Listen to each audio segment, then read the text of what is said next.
This is TWiT.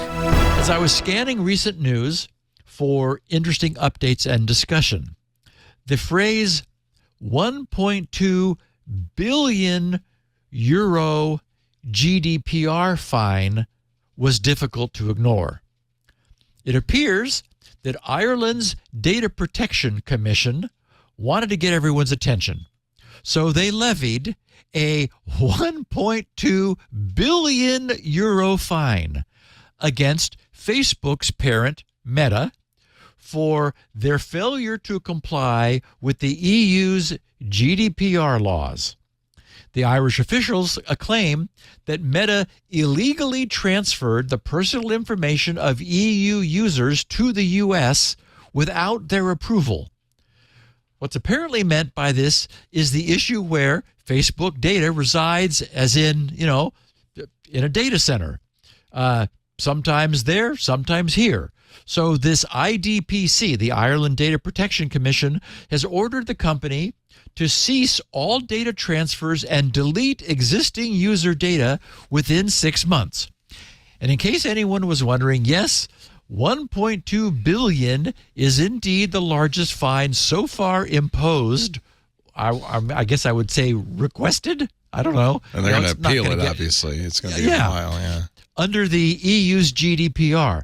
Now, to my mind, this represents a failure of imagination, Leo, on the part of those plucky Irishmen.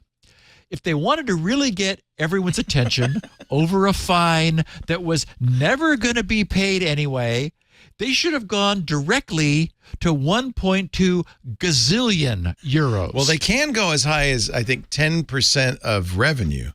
They can go pretty high.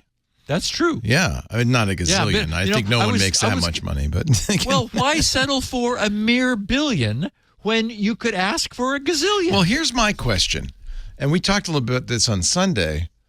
Email requires that my message goes from the server in my country to the server in your country. I presume Facebook messages and Facebook posts have the same thing. It doesn't make sense in a modern internet to say your data has to stay in our country. I understand why they would want that. So, but doesn't that break the internet? Meta, for their part, said, let us think about it. Okay, no. That's probably the right answer, actually. To exactly no one's surprise, Meta said that they would be appealing, as you said, Leo, this nonsense. In somewhat more detail, Meta explained that they were being unfairly singled out for attack because thousands of businesses, maybe even a bazillion businesses and organizations, rely on the ability to transfer data between the EU and the U.S. in order to operate and provide their everyday services. They explained that the real issue was not about, one misbehaving company's GDPR violating privacy practices, but rather that there are fundamental conflicts of law between the rules in the U.S. and in the EU. And it's those laws that need to be brought into alignment. And they said, notably, respective policymakers are expected to be resolving all of this in this coming summer. So, yes, Meta formally stated that they would be appealing the ruling, including the unjustified and unnecessary fine, and seek a stay of the orders through the courts. And meanwhile, Facebook continues unimpeded throughout Europe. So, wow, crazy. This is, I guess, if you have the GDPR, then you want to try to use it. But yeah, I honor their desire to protect people's privacy. I understand that. And some fines, like the fine against Google for saying we turned off location tracking but didn't. Yeah. That doesn't bother me at all. Yeah. I just think that I don't understand how the internet is supposed to work if everything has to stay. It's like, well, your email will only work in Ireland. Like, you can only email people in Ireland. Huh?